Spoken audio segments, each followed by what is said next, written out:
Welcome to golden simple சமையல். இந்த வீடியோவில் இப்போ நம்ம ரொம்ப டேஸ்டான சன்னா மசாலா எப்படி செய்கிறதுன்னு பார்க்கலாம். இதுக்கு தேவையான இன்க்ரீடியன்ட்ஸ் என்னென்னு பார்க்கலாம்.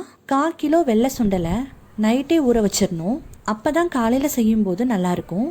மீடியம் சைஸ் வெங்காயம் 2, மீடியம் சைஸ் தக்காளி 3, பட்டை, லவங்கம், அன்னாச்சிப்பூ, பிரியாணி இலை, கருவேப்பிலை, கொஞ்சம் இஞ்சி, 8 பல் பூண்டு, 2 பச்சை மிளகாய், 5 முந்திரி, கொஞ்சம் கொத்தமல்லி. முதல்ல நைட்டு ஊற வச்ச சென்னாவை 5 விசில் விட்டு எடுத்துக்கலாம்.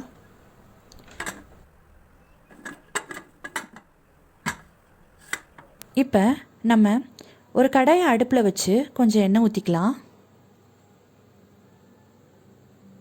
எண்ணெய் சூடான அப்புறம் நம்ம எடுத்து வச்சிருக்கிற வாசனை பொருளை சேர்த்து நல்லா கிளறி விட்டுடலாம். பச்சை மிளகாய், இஞ்சி, பூண்டு, முந்திரி பருப்பு எல்லாத்தையும் சேர்த்து லைட்டாக கிளறி விட்டுடலாம்.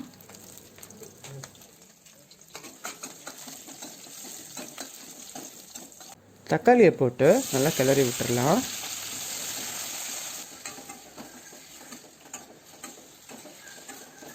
தனி மிளகாத்தூள் 1/2 ஸ்பூன் சேர்த்துக்கலாம். பெருஞ்சீரகத்தூள் 1/2 ஸ்பூன் சேர்த்துக்கலாம். மஞ்சத்தூள் 1/2 ஸ்பூன் போடலாம். கரம் மசாலா 1/2 ஸ்பூன் போட்டுக்கலாம். மல்லித்தூள் 1 ஸ்பூன் சேர்த்துக்கோங்க. சிக்கன் மசாலா சேர்த்து நல்லா மிக்ஸ் பண்ணி விட்டுடலாம்.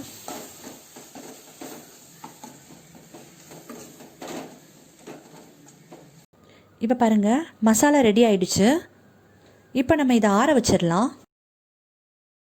மசாலா ஆறட்டும். அடுப்பில் இன்னொரு கடாயை வச்சு கொஞ்சம் எண்ணெய் ஊற்றிக்கலாம். எண்ணெய் சூடாயிடுச்சுங்க. இப்போ 1/2 ஸ்பூன் கடுகு சேர்த்துக்கலாம். பெருஞ்சீரகம் 1/2 ஸ்பூன் சேர்த்துக்கலாம்.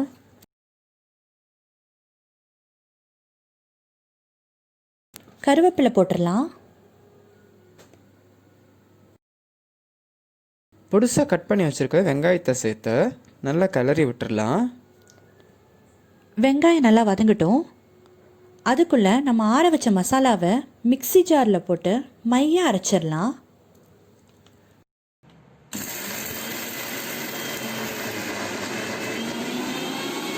வெங்காயம் நல்லா வதங்கிடுச்சு.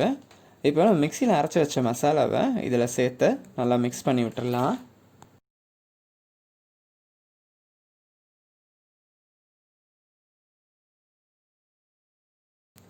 குக்கரில் வச்ச சன்னா ரெடி ஆயிடுச்சு. இப்போ ஓப்பன் பண்ணலாம்.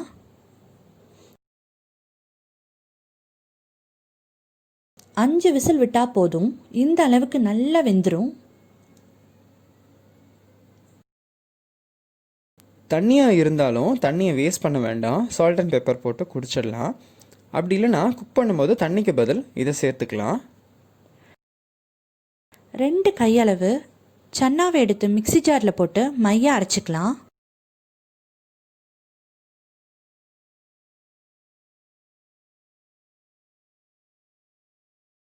இப்போது அரைச்ச கடலையை இதில் ஊற்றிடலாம். மீதி இருக்கிற சென்னாவையும் சேர்த்து கிளறி விட்டுடலாம். ஏன் இப்படி கொஞ்சம் முழுசாகவும் கொஞ்சம் அரைச்சும் சேர்க்குறோன்னா சென்னாவோட ஃப்ளேவரும் வந்துடும். நல்லா திக்காகவும் டேஸ்ட்டாகவும் இருக்கும்.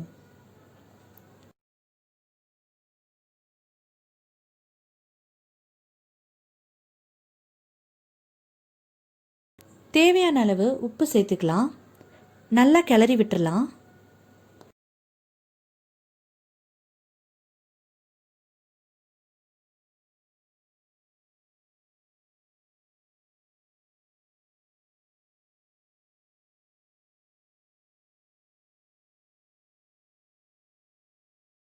நல்லா இதை மாதிரி கொதிச்சு வந்ததுக்கப்புறமா கொத்தமல்லி தூவி ஃபினிஷிங் கொடுத்துடலாம்.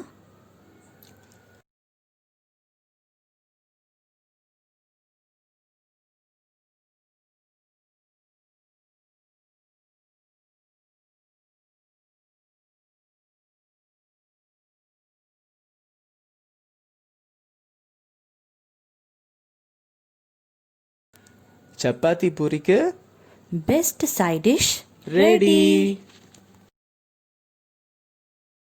இந்த வீடியோ கண்டிப்பாக உங்களுக்கு பிடிச்சிருக்கும்னு நம்புகிறோம். ரொம்ப யூஸ்ஃபுல்லாக இருக்கும்னு நினைக்கிறோம். லைக் பண்ணுங்க, ஷேர் பண்ணுங்கள். எங்கள் சேனலை சப்ஸ்கிரைப் பண்ணுங்க. தேங்க்ஸ் ஃபார் வாட்சிங்.